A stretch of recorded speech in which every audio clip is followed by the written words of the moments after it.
Ladies and gentlemen, if I said that I know a person who, despite several doctors' advices, danced in a 3-hour-long Indian classical show in front of one of the most reputed dancers and choreographers with a broken hand, would you believe me?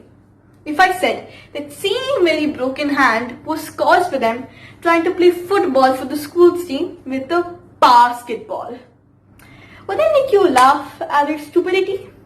Well, ladies and gentlemen, that stupid person would be none other than me and myself. All I wanted so hard was to achieve my goals, because they were things I loved doing, clearly, no matter what the challenge is. But if I think about it, isn't this exactly what resilience is all about? Greetings to all. My name is Parvi Goel and I'm 12 years old and I study here in the Cambridge High School. The challenges of public health and employment have come up many times, especially in this pandemic. The pandemic. It's no doubt that the pandemic has affected all of our lives massively. And even I, who thought this situation would never occur, was affected. It may have been less than the others affected, but even I ended up with online school, sitting in front of my computer right from 8 in the morning to 2 p.m.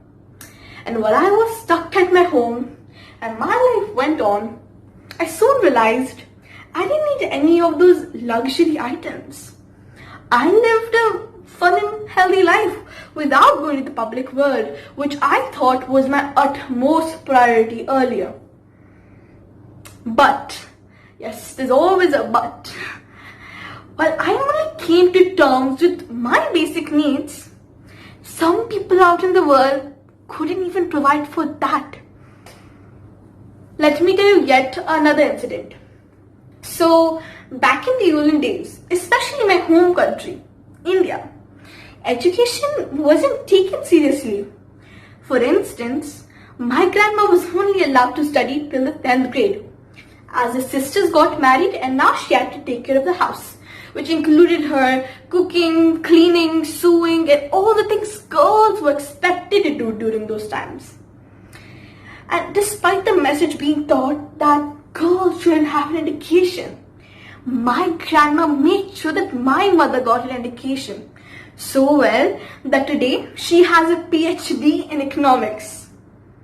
My mother in return made sure that me and my sister got an even better education.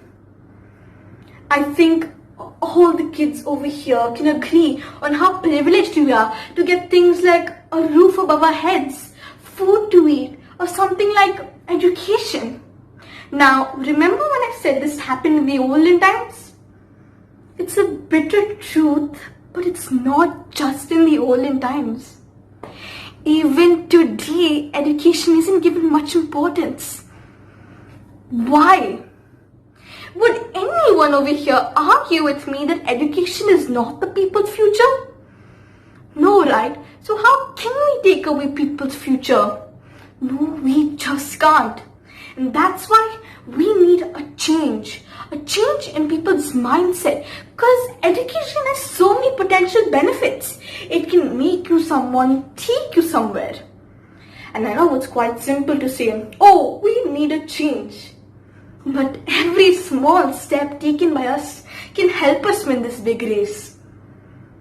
Now, imagine those millions of people whose talents are hidden away from the world, who have the capability to go to colleges like Oxford and Harvard, but aren't allowed to.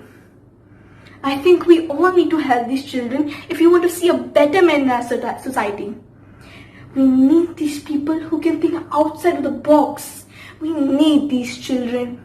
We need these children so we can see our world improve and develop into something far better than it ever was.